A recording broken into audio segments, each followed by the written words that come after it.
نبی پاک صلی اللہ علیہ وسلم کی حدیث ہے مسلم میں طبرانی میں، حضور نے فرمایا آؤ میں تمہیں پچھلے زمانے کے ایک ایماندار نوخیز ولی اللہ کی بات سناؤں۔ پچھلے زمانے حضور نے فرمایا پچھلے زمانے میں ایک بادشاہ جادو کے زور پہ حکومت کرتا تھا۔ جب وہ ایک جادوگر اس نے رکھا ہوا تھا تو جادوگر اس کو جادو بتاتا، وہ جادو کے زور پر حکومت کرتا۔ جادوگر بوڑھا ہو گیا تو کہنے لگا بادشاہ کوئی نوجوان میرے پاس بھیج دے، اب میں بوڑھا ہو گیا ہوں، میرا پتہ کوئی نہیں کب مر جاؤں۔ ایک نوجوان کی ڈیوٹی لگائی، بڑا زیرک سمجھدار، اپنے رعایا میں سے چن کے جو ذہین فطرت مزاج بچہ تھا وہ اس نے لگایا۔ اللہ کے محبوب علیہ الصلوۃ والسلام فرماتے ہیں بچہ جادو سیکھنے لگا، وقت گزرنے لگا۔ بچہ جب جادو سیکھنے جاتا تو رستے میں ایک راہب بھی تھا جو انجیل جانتا تھا، وہ اللہ اللہ سکھاتا، لوگوں کو حضرت عیسیٰ علیہ السلام کی تعلیمات سے آگاہ کرتا۔ اس نے دیکھا کہ یہاں بھی لوگ اکٹھے ہیں تو وہ بچہ اس راہب کے پاس بھی اٹھنے بیٹھنے لگا۔ اب جب اس کے ساتھ اس کی گفتگو بڑھنے لگی تو اس کو باتوں میں لذت آنے لگی۔ اس نے راہب نے پوچھا کہ تو کون ہے اور کس طرح سے آیا ہے، کیا تیرا معاملہ ہے؟ اس نے کہا جی میں جادو سیکھنے جاتا ہوں، آپ کی باتیں مجھے بڑی اچھی لگتی ہیں۔ اس نے کہا دین سیکھ، جادو سیکھنے والے کافر ہو جاتے ہیں، قرآن و دین سیکھنے والوں کو اللہ کامل ایمان عطا فرماتا ہے۔ فرمایا یہ سیکھ۔ بچہ بیٹھنے لگا، اس کے پاس آنے لگا، باتیں دل میں گھر کرنے لگی۔ ایک وقت آیا کہ مسلمان ہو گیا، اور مسلمان کیسے ہوا؟ بچہ کہتا میں تجربہ کر کے ہوا۔ اب میں تھوڑا سا وقت جادوگر کے پاس بھی جاتا اور باقی سارا وقت وہاں بیٹھتا۔ میں ایک دن جا رہا تھا تو رستے میں اژدہا تھا، بہت بڑا سانپ تھا، رستہ روک کے کھڑا تھا۔ یہ حضور نے بیان کی حدیث، نبی پاک صلی اللہ علیہ وسلم فرماتے ہیں بچہ کہتا ہے کہ رستے کے اندر سانپ ہے، رستے بند ہے، لوگ چھتوں درختوں پہ چڑھے، ہراش ہے۔ کہتے چھوٹا سا روڑا میں نے اٹھایا تو میں نے کہا اللہ اگر جادوگر سچا ہے تو اسے مار دے۔ چھوٹا سا روڑا میں نے پھینکا، اژدہا کوئی نہ مرا۔ پھر چھوٹا روڑا اٹھایا، میں نے کہا اللہ اگر وہ عالم سچا ہے تو اسے مار دے۔ اب جب میں نے روڑا مارا تو اژدہا مر گیا۔ میرے اندر سے گواہی آئی نہیں دین کی باتیں سچی ہیں، نہیں قرآن کی باتیں اسلام سمجھانے کے لیے عرض کر رہا ہوں، اگرچہ اس دور میں انجیل تھی، اللہ رسول کی باتیں اچھی ہیں۔ کہتے میں مسلمان ہو گیا، اب میں نے راہب کے پاس ہی رہنا شروع کر دیا، جادوگر کے پاس چھوڑ دیا۔ اس بچے نے آنا، بادشاہ پوچھتا کہاں زیادہ وقت گزارتے ہو تو وہ بات گول کر دیتا۔ وقت تیزی سے بڑھنے لگا، اللہ نے اس نوجوان میں طاقت پیدا کر دی۔ اب وہ اس کے اندر نا اللہ نے توانائی روحانیت پیدا کر دی، ابھی جوان ہے، 14-15 سال عمر ہے۔ اللہ نے اب جو بیمار بھی آتا وہ دعا کرتا تو اللہ صحت عطا کر دیتا، جو بھی آتا۔ بادشاہ کا ایک درباری تھا، بادشاہ کو پنکھا جلتا تھا، وہ اندھا ہو گیا، کوئی ایسی تکلیف آئی کہ نابینا ہو گیا، بڑے علاج کرائے شفا نہیں ہوئی۔ کسی نے اس بچے کا پتہ بتایا کانوں میں، اس کے پاس گیا تو بچہ کہنے لگا شفا تو ہو جائے گی پر کلمہ پڑھنا پڑے گا، مسلمان ہونا پڑے گا، جس پیغمبر کا میں غلام ہوں تجھے بھی بننا پڑے گا، دین پہ عمل کرنا پڑے گا، اللہ شفا دیتا ہے۔ اس نے کہا تو مجھے کلمہ پڑھا، مجھے شفا دے، میں تیار ہوں۔ اس نے کہا شفا تو اللہ دیتا ہے۔ اس نے اللہ تبارک و تعالیٰ کا ذکر کر کے دعا مانگی، یہ مسلم شریف میں حدیث ہے، طبرانی میں موجود ہے۔ اللہ نے اسے شفا دی، اس نے کلمہ پڑھنا شروع کر دیا۔ یہاں ایک نقطہ لکھا ہے ہمارے علماء نے، کہتے ہیں جب اللہ ولایت عطا کرتا ہے نا تو یہ سفید بالوں والے کا حصہ نہیں ہوتی۔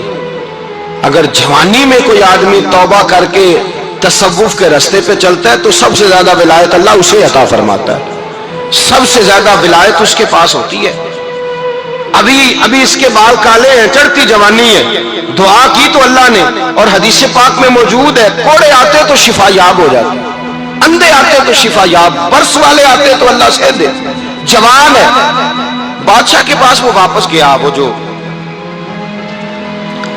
آدمی جس کی آنکھیں ٹھیک ہوئی تھی۔ بادشاہ نے پوچھا کہ کیسے شفا ملی؟ تو کہنے لگا میرے رب نے شفا دی ہے۔ بادشاہ سجدے کراتا تھا، اپنے آپ کو منواتا تھا معاذ اللہ، کہنے لگا میرے علاوہ کون رب ہے؟ اس نے کہا وہی رب ہے جس نے تجھے پیدا کیا ہے، اور وہی رب ہے جس نے مجھے اندھے کو آنکھیں دی ہیں، وہی ہے میرا مالک۔ کہا اچھا تو مجھے نہیں مانتا؟ کہا نہیں میں اپنے رب کو مانتا ہوں۔ بادشاہ نے اسے سزا دی، ستایا، اس نے بچے کا پتہ بتایا، پر بچے کو بلا کے ستایا تو اس راہب کا پتہ بتایا، راہب بھی قتل ہو گیا، نابینا بھی قتل ہو گیا۔ بادشاہ نے کہا سپاہیوں سے اس بچے کو لے جاؤ اور پہاڑ کی چوٹی پہ جا کے نیچے پھینکو تاکہ مر جائے.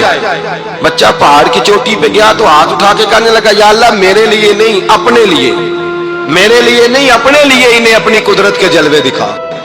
میرے لیے نہیں، اللہ کے بندے اپنی جان بچانے کی دعائیں نہیں مانگتے، اپنے لیے انہیں اپنی قدرت کے جلوے دکھا. یہ دعا مانگی، جتنے لوگ ساتھ آئے تھے وہ سارے زمین پہ گرے اور سب مر گئے، پہاڑ سے گر کے مر گئے. بچہ واپس سیدھا بادشاہ کے پاس کہنے لگا لو بھائی میرے رب نے مجھے بچا لیا ہے.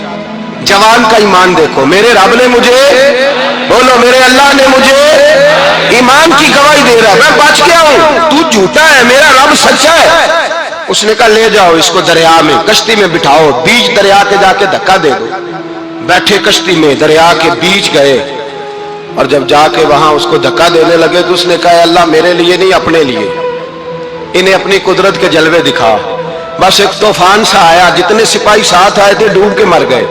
وہ بچہ اٹھا اور سیدھا پھر بادشاہ کے پاس، اسی کے پاس کہنے لگا لو بھائی میرے رب نے مجھے بچا لیا ہے، تیرے پاس آیا ہوں. وہ کہنے لگا تو کیا مصیبت میرے گلے پڑ گئی ہے، کیسے جان چھوٹے گی؟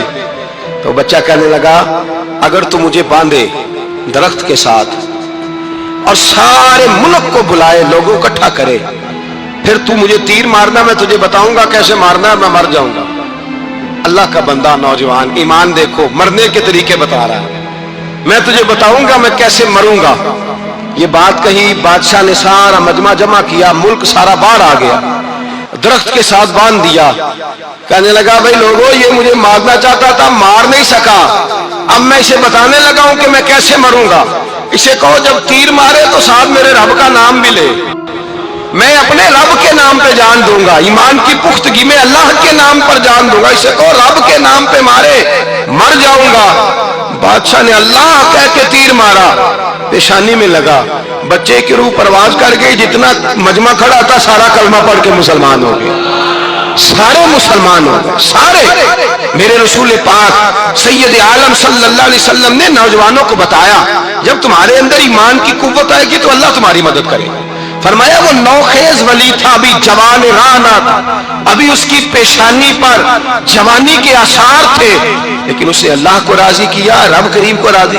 ولایت کا مطلب بڑھاپا نہیں، ولایت کا مطلب وہ نہیں کہ جب بڑا لمبا وقت گزر جائے تو پھر آدمی آئے کہ نہیں اب کیا کرنا ہے، اب مسجد ہی ہے، اب تو اس کے علاوہ گزارا ہی کوئی نہیں. تو اس وقت کا آنا اللہ کی بارگاہ میں قبول تو ہے، لیکن شاباشی اسی کو ملتی ہے جو جوانی کا وقت آئے، جو عین اس وقت آئے جو وقت میرے رسول پاک علیہ السلام کے غلام عبداللہ ابن عمر، حضرت عبداللہ ابن عمر رضی اللہ تعالیٰ عنہ فرماتے ہیں کہ میں نکلا، مجھے سفر کے لیے جانا تھا، تو تھوڑی سی کھجوریں، تھوڑا سا سرکہ، ایک شہد کی بوتل، چیزیں میں نے سفر کے لیے ساتھ رکھ لی. میں جب مدینے سے باہر صحرا میں نکلا نا تو رمضان نہیں تھا، غیر رمضان تھا. میں نے ایک نوجوان کو دیکھا بکریاں چرا رہا ہے، بکریاں چرا رہا ہے جوان. آپ فرماتے ہیں اس کا چہرہ بڑا نورانیت والا، گرد پڑی ہوئی پر بڑا حسین. فرماتے ہیں میں نے اس کو کہا کہ آ جاؤ کھانا کھا لو، روزے بھی نہیں تھے. کہنے لگا نہیں میں نے روزہ رکھا ہوا ہے. فرماتے ہیں میں نے کہا پتہ کروں کہ نیرا نیک ہی ہے کہ پرہیزگار بھی ہے. نیک وہ ہوتا ہے جو نماز پڑھے روزہ رکھے، پرہیزگار وہ ہوتا ہے جو گناہ سے بچے، وہ پرہیزگار ہوتا ہے. کہا پتہ کروں پرہیزگار بھی ہے کہ نہیں. کہتے میں قریب گیا تو میں نے جا کے اس کو کہا بھائی تیری بکریاں بڑی پیاری ہیں، میرا دل کرتا ہے کہ بکری مجھے دے دو. کہتے وہ جوان، غربت بھی، پریشانی بھی، پر دامان توکل کی یہ خوبی ہے کہ اس پر پابند لگے ہوتے ہیں، دھبے نہیں ہوتے. غربت ہے، کہا جناب ایک بکری دے دو. آنے لگا جناب بکریاں میری نہیں، بکریوں کا مالک کوئی اور ہے. کہتے میں نے آزمانے کے لیے کہا کہ بکریوں کے مالک کو کہنا ایک بکری بھیڑیا لے گیا ہے، کہہ دینا بھیڑیا لے گیا ہے. تو کہتے اس نے میری طرف دیکھا، گرد سے اس کے بال لٹے ہوئے، آنکھوں میں روشنی، چہرے پہ اطمینان، لب و لہجے میں ایمان کی طاقت. نوجوان کہنے لگا حضور بکریوں کے مالک کو تو کہہ دوں گا بھیڑیا لے گیا ہے، جب عرش کا مالک پوچھے گا تو کیا جواب دوں گا، اللہ کو کیا جواب دوں گا. کہتے ہیں میں کانپنے لگا، اس کی بات سن کے واپس آیا، جو کام نکلا تھا وہ چھوڑا، واپس لوٹ آیا. میں نے پتہ کیا کس کا غلام ہے، پتہ چلا فلاں آدمی کا ہے. کہتے میں نے پہلے غلام خریدا، پھر پتہ کیا تیرے پاس بکریاں کتنی ہیں، اس نے کہا 400. کہتے میں نے مالک سے ساری بکریاں خریدی، پھر غلام کو بلایا، پھر وہ بکریاں تحفے میں دی، تحفے میں۔ کہنے لگا حضور یہ سارا کچھ مجھے کیسے ملا؟ میں نے کہا تیرا ایمان بڑا پختہ تھا تو میرے رب نے تجھے انعام عطا فرمایا ہے۔